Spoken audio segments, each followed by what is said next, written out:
Joining us now via the telephone, we have Congressman for the 1st District of Arkansas, Rick Crawford. How are you doing, Congressman? Hanging in there. Hanging in there, sir. Well, hey, look, I'm glad you decided to come on the program today. I understand. I'm looking at all these headlines about your proposal.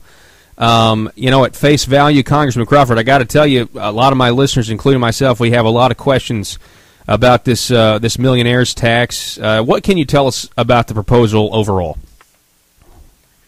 Well, I think people are missing the key point of this. The key point is the balanced budget amendment.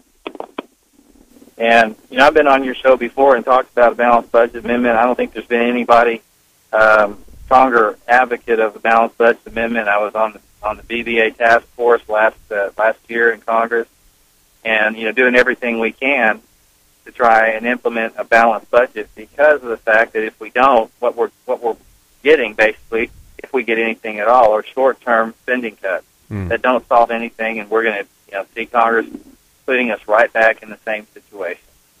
And my point is, we have to have permanent structural reform if we're going to get our arms around our problem, and we know we have a spending problem in D.C. There's no question about it. Washington has a spending problem. And so this addresses the spending problem in probably the best fundamental way to establish permanent reform so that future Congresses can't spend us into this mess again. The situation is so bad. The situation is so bad that that there are people, this gang of 100 or whatever that are in the process of trying to broker some kind of a deal before the year's out. And if you've got Democrats at the table, you can believe that revenues are on the table in this discourse. Otherwise, they wouldn't be at the table. Yeah, but you just said that there was a revenue. I mean, that there's a spending problem. Right. From what I've seen, though, I mean, this part of this the millionaire's tax in your plan, doesn't that kind of say that you maybe believe a little bit that there is a revenue problem as well? Or I mean, when you say compromise, you really honestly see this as a compromise? Yeah, and here's why. Because if we don't do something now, a little bit of something right now, we're going to be forced to do a lot of something later on. Do you think it's a revenue problem? Do you think it's a revenue problem, though? I think it's a problem in spending that we can address today. Okay, so it's a problem in spending, but you don't think it's a problem, and you don't think it is a revenue problem. I think the problem is we don't have enough votes to pass a balanced budget amendment. Okay. So here's the question I would pose to you and to your listeners. Are you willing to trade permanent structural reform for a short-term tax increase, or would you rather have a long-term revenue picture and short-term cuts?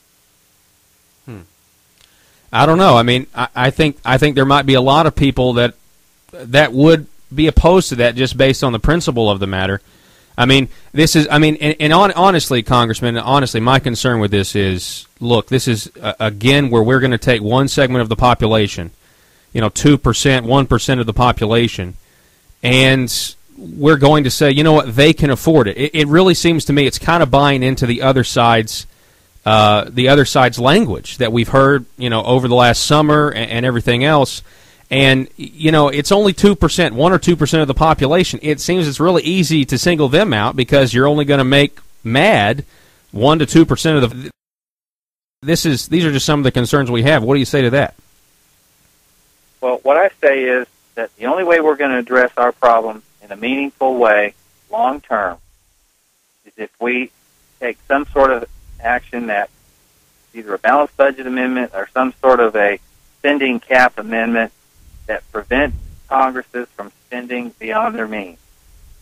That is, we have to have a long-term vision on this. Now, because we don't have enough, there were 4 Republicans that voted against the balanced budget amendment. We have to have Democrats at the table if we're going to get a balanced budget amendment. That's just all there is to it. So if we're going to come to the table, which we don't run the country. I mean, we have to come to the realization that there's a difference between campaigning and governing. And we don't run the country. There are, 247 members of Congress that are Republicans in the House, and the rest of them are Democrats. And we can't even get every single Republican to vote for the balanced budget amendment. So that means if we're going to get the votes we need to pass a balanced budget amendment, 287, no, not 287, I forget the math, but the point is, if we're going to get the votes we need to pass a balanced budget amendment, there's going to have to be Democrats at the table. Now, we come to the table with our strongest belief in a balanced budget amendment. I spoke to a group of folks last night and said, how many people here support a balanced budget amendment? Virtually every hand in the room. It was a big crowd. I'm not talking about, 3 or 4 people. I'm talking there were, 250 people there. And virtually everybody in the room raises their hand. That's the kind of support there is among Republicans for a balanced budget amendment. And so even if we did get every single Republican vote in the House, we still got to have Democrat votes. We absolutely have to. I understand that, and I know what a balanced budget amendment. I know how valuable it is, and I understand that it would be tempting to try to make this version of a compromise. You got to understand, Congressman, though, there's a lot of people that know what the facts are, and the facts just don't. I just don't think it bears out kind of singling out another group that the left, that's what they always say. They always say, it's the wealthy that aren't doing their fair share, yet the facts just don't reveal that. I'm not saying that. I'm not saying the wealthy aren't doing their fair share. Okay. At all. Okay. That's not what I'm saying. I'm not trying to make this a class warfare issue. Okay. But what I am saying is one of the key elements that they've had as what they want to help us address this current fiscal crisis is the millionaire's tax. I don't like the millionaire's tax, but I'm absolutely firmly committed to the balanced budget amendment. And so we're talking about short-term targeted tax increase on that could generate about $400 billion potentially over 10 years. That sunsets in 5 years if the states don't ratify it. That's the other thing. We don't pass the balanced budget amendment, there's no tax increase anyway. All I'm saying is, the way this works, we pass the balanced budget amendment. If we send the balanced budget amendment to the states for ratification, we have 5 years to ratify it. If it fails to be ratified, the tax goes away. If it is ratified, it only goes another 5 years. So you've only got a total of 10 years. What would you say? What I'm talking about is a short-term targeted approach to a long-term spending problem. And we get a balanced budget amendment out of it. I mean, listen, the truth of the matter is, Republicans are opposed to raising taxes as a rule. So President Reagan signed 11 tax increases. Congressman Crawford, let me just ask you this. What would you say to a compromise that went something like this? You know what? We agree. Because I might even be able to buy into this scenario. There's no question that revenue is down because of the recession. Now, I don't believe in tax increases, but I think you might have a lot more people on board if you would say, you know what? We need a balanced budget amendment, but we also, let's raise taxes to get some revenue, but let's not just single out millionaires. Let's put everybody on the block. Let's put everybody. Make sure they all have skin in the game. Even if it's $1, we're going to raise taxes on everybody. I mean, according to the tax. But I mean, I'm just saying this because according to the Tax Policy Center, 47% of households, or like around 71 million people, they're not going to pay. They don't pay any federal income tax. So I mean, a lot of people come to the conclusion that we're going to face even worse consequences, a worse situation when you have 51% of the voting public that eventually pay no taxes. That's a society that a lot of people don't want to live in.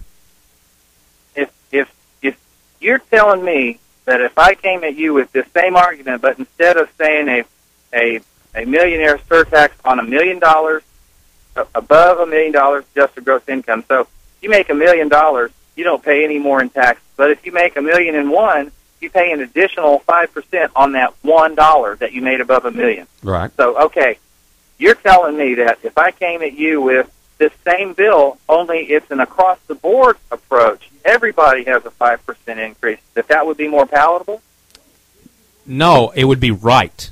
I'm not saying it would be a more passable bill, but it would be right. I mean, right now, let me tell you this. Right now, if you took a poll in Northeast Arkansas and you said, how many people think millionaires aren't doing their fair share, most people would say they're not. Most people would say, you know what, millionaires need to pay more money. Just because that's what the majority thinks, it doesn't mean it's the right decision. Because the facts don't bear it out. I mean, the top 5% of taxpayers right now paid more than the bottom 95%. I mean, I know you know these facts, but just because that's what's going to, I don't know, Congressman. There's a lot of people. I know your opponent is out in the newspaper saying that this looks to be kind of like you're holding your finger in the political winds. What do you say to that? Well, if I were doing that, do you think I would subject myself to this kind of abuse? No, sir. By my own party? You probably wouldn't. You definitely are getting it from me today on the show.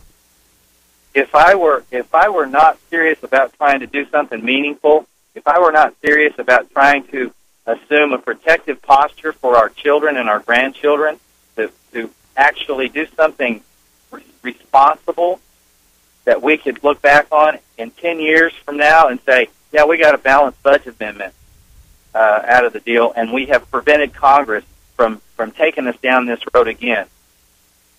That's the point I'm trying to make. Now, that's not a political move. If I were playing politics, I would have stayed so far away from this.